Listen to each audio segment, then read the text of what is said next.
Hello, welcome to our series of video solutions for our first super quiz from Calculus 3 at Cal State Fullerton, Math 250A.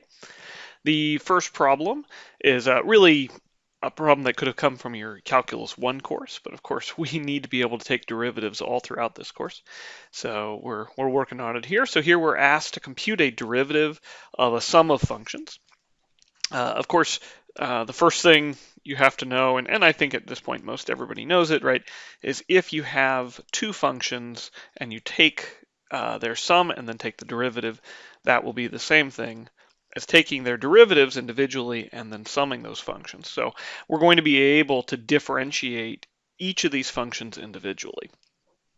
All right, so let's handle first the 4/7 x to the 7. Of course, here, well, one, we have a constant, and if we take the derivative of a function times a constant, that's going to be the same thing as taking the derivative of the function and then multiplying it by that constant.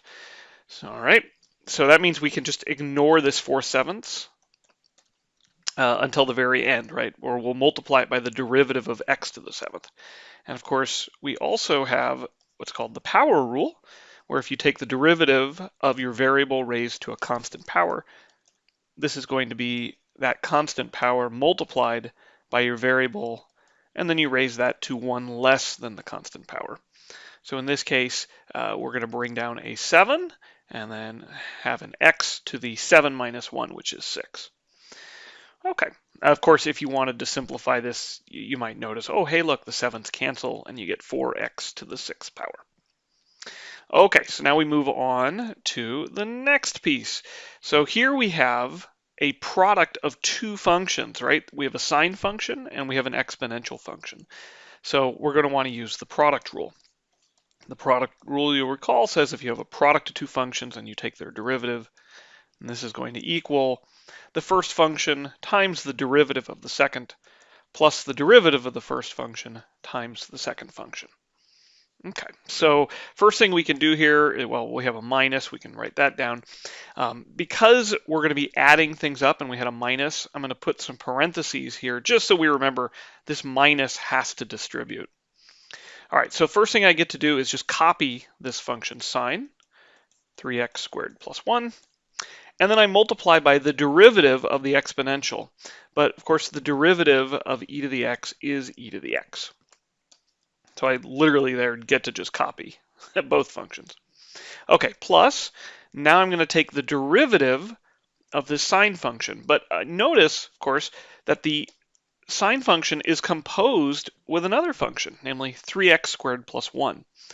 So when you are composing, so if I have f composed with g, and I take a derivative, then I need to take the derivative of f composed with g and multiply that, right, by the derivative of g. So in this case, what does that mean? It means I need to take the derivative of the sine function, which is cosine, and I compose it with this original function. So it means I'm going to evaluate this at 3x squared plus 1.